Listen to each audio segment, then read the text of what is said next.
తెలంగాణలో 10 సంవత్సరాలు పరిపాలించిన ప్రభుత్వం పడిపోయింది. కొత్త ప్రభుత్వం కాంగ్రెస్ ప్రభుత్వం వచ్చింది. ప్రస్తుతం ఆంధ్రప్రదేశ్ ప్రభుత్వానికి వ్యతిరేకంగా ఉన్న కొంత పార్టీలు కానివ్వండి, మనుషులు కానివ్వండి, మేధావులు కానివ్వండి, ఆంధ్రప్రదేశ్లో కూడా అదే జరగబోతుంది.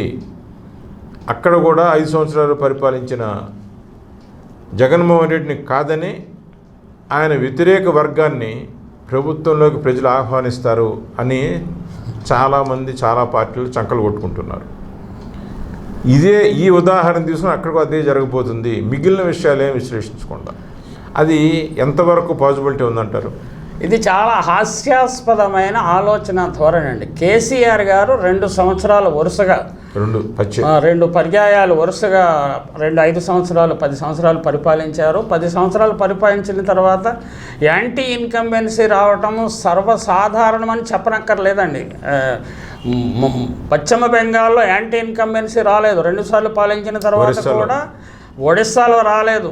ప్రజారంజకంగా పాలించడము, చిత్తశుద్ధితో నాయకుడు ప్రయత్నిస్తున్నాడన్న భావన రావటము వల్ల ప్రజలు మళ్ళీ ఎన్నుకుంటుంటారు. ఎందుకంటే తమను ఒక తండ్రిలాగా లేకపోతే తల్లిలాగా కాపాడేవారు ఎవరో ప్రజలు బాగా గుర్తిస్తారు.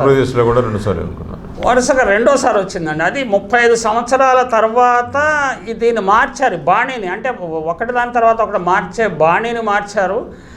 అది ఒక అసాధారణమైనది. అలాగే మధ్యప్రదేశ్లో కూడా మార్చారు. ఇటీవలి కాలంలో ఎన్నికల్లో బీజేపీ ప్రభుత్వం తర్వాత మళ్ళీ బీజేపీ ప్రభుత్వం వచ్చింది.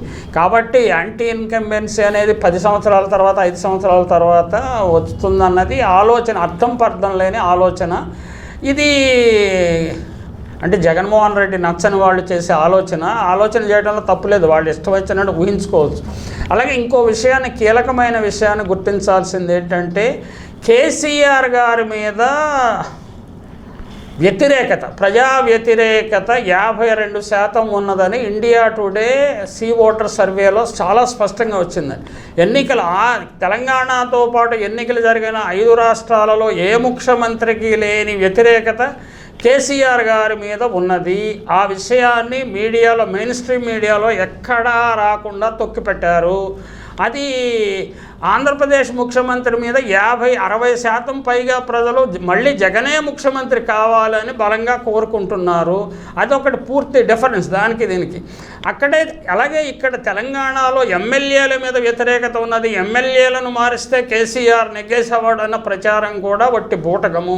ఎమ్మెల్యేల మీద ఉన్న వ్యతిరేకత కేవలం 27% మాత్రమే. ముఖ్యమంత్రి మీద 52% ఉంటే ఎమ్మెల్యేల మీద 27% ప్రజా వ్యతిరేకత ఉన్నది. రెండొక అంశం ఏమిటంటే, ప్రధానమైన అంశము జగన్మోహన్ రెడ్డికి అన్బీటబుల్ కాంబినేషన్. ఒకటి ప్రజా సంక్షేమం ఉన్నది, అలాగే సోషల్ గ్రూప్స్ ఉన్నాయండి ఆయనకి వెనక. అంటే ఆయన ప్రధానమైన ప్రబల వర్గమైన రెడ్డి సామాజిక వర్గానికి చెందిన వారు, ఎస్సీలు, ఎస్టీలు, మైనారిటీలు, ఇప్పుడు 2019 నుంచి బీసీలు ఆయనని గట్టిగా బలపరుస్తున్నారు.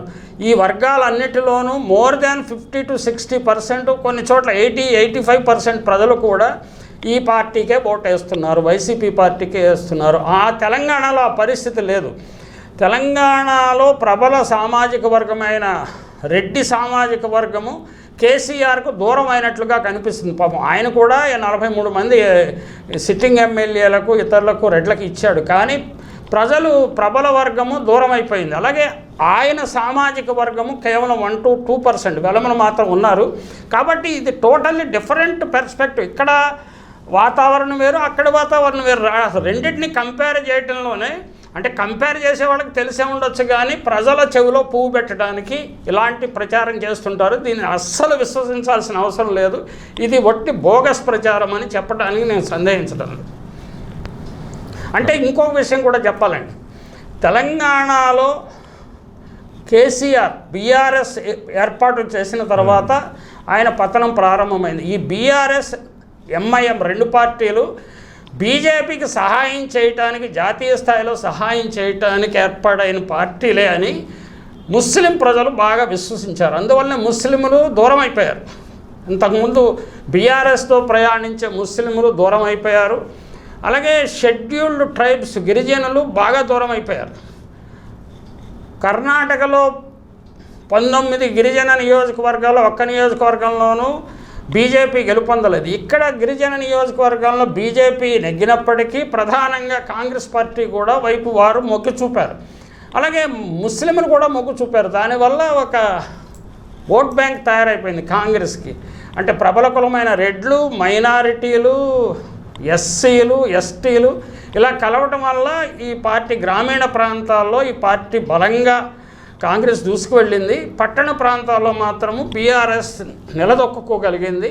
అది బీఆర్ఎస్ చేసిన అభివృద్ధి కార్యక్రమాలు అనండి, లేకపోతే సంక్షేమ కార్యక్రమాలు అనండి, లేకపోతే పట్టణాలను అభివృద్ధి చేయడానికి ఆ పార్టీ చేసిన కృషి అని కానీ చెప్పవచ్చు.